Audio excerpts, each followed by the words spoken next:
We start at Chelsea. Big developments involving Kai Havertz. It's one we have been expecting, but Sky in Germany are reporting today that Chelsea have agreed a deal, actually yesterday, to sign the Bayer Leverkusen player. He hasn't had his medical yet. He's with the Germany squad. Germany in action tonight against Spain. Our colleagues in Germany are told the deal is an initial £71 million with a further £18 million built into the deal in terms of add-ons. It's our understanding that one of Chelsea's new signings, Malang Sarr, could go out on loan to Leverkusen. Right, Chelsea fans, you've been tweeting us loads about what's the latest with Havertz, what's the latest with Havertz.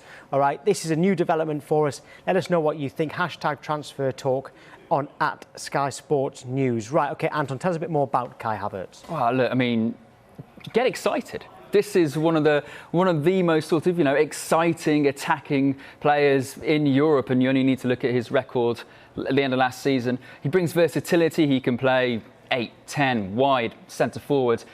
Arguably, there's a lot of debate about what his best position is. For me, it's a lot of money, but he's still a young player, so don't necessarily expect fireworks on day one. Don't even necessarily expect he's going to walk in and be the day one starter, especially with this Premier League start coming so close to the international break. But for me, it's really interesting because Kai Havertz, the last 18 games of last season, and he was pushed further forward, 18 goal involvements in 18 games in all competitions. That's 12 goals and 6 assists. But if you go before that, and he was playing deeper and he was playing occasionally out wide, it was 6 goals, 2 assists in 27 games. And there was a big spell of games where he didn't get a goal or an assist. And it's not a criticism of the player. That for me, it just shows he's a young player.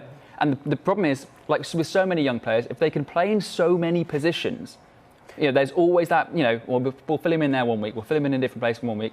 Well, when he went up front, he was absolutely exceptional at the end of last season. He was the star kind of post-lockdown in Germany. It'd be interesting to see where Chelsea decide is his best position. But we have got some stats that we can show you actually and see what this is saying. So just some key stats there. 29 league goals across the last 2 seasons, as you were saying, Anthony. It has been pushed into a more advanced role. Only 3 players have scored more. 57 chances from open play. Only Thomas Muller has created more. So that's certainly impressive when you put that context around it.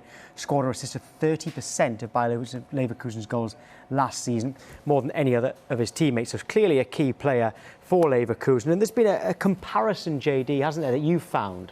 Yeah, I hear a lot of people talking about it and comparing automatically. You hear the comparisons to Michael Ballack, maybe because of the Leverkusen connection, but Michael Ballack because of the style of play, both being German and of course being linked to Chelsea now more than anything else. But I just want to take people back. Think about a young Michael Ballack in that Leverkusen team. I mean, you're talking about someone that's second in the Bundesliga, took them to a Champions League final, also went on to obviously become a runners-up in the World Cup against Brazil as well. So as a young, dominant midfielder at that moment in time, he was one of the most complete midfielders across the whole of Europe. Kai Havertz is slightly different. I would say a modern version, you could turn around and say, and I've listened to the reports, I've read the reports by some of our colleagues in Sky Germany, and obviously also Adam Bate, who's a great reporter who covers these leagues, these coveted players, and he's been talking about Kai Havertz's potential for a long while. Yeah, on the Sky Sports website. Of course. And what's most interesting thing is, I'm actually not that impressed in terms of when I think about the things that stand out about him. It's his ability speaks for itself. His versatility, though, is what really sparks to me. It's the fact that what you were talking about, Anton.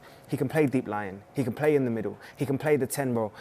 He just has that rawness that young players, when you've got it, you've got it. And he's a young player that really does have it.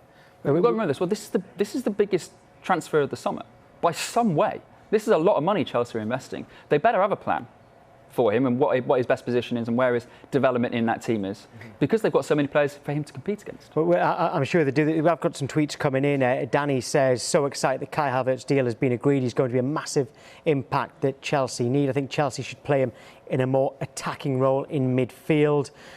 We've got one here saying, I think Kai Havertz could become a Chelsea legend and win us many trophies. This is a good investment for Chelsea. There is someone on the other side, someone called Simon, who says £89 million for Kai Havertz. Doesn't the £39 million for Donny van der Beek seem a bargain in this transfer window? So he's looking at it from a different angle, and he's an Arsenal fan actually, who says, this next one's an Arsenal fan, sorry, who says with Chelsea spending the way they are, they will win the league. So lots of a reaction to this. But you mentioned about how Chelsea could use him, Anton. If and when this deal goes through, can you see some of these attacking players maybe being surplus to requirements? I don't know about surplus to requirements, but certainly if I was a manager of a club sort of below the below the top 8, I'd be making inquiries to see whether they can take Callum Hudson-Odoi or maybe a Ruben Loftus-Cheek or maybe even Tammy Abraham to see, right, do you know what? I mean, they're going to need game time for their development. And then, Chelsea signed 3 attacking players in this window. So, and they've also got Pulisic, who was brilliant at the end of last season. They've got so many options. It's going to be interesting to see whether, like you said, either surplus to requirements or whether their development is better placed elsewhere. Yeah.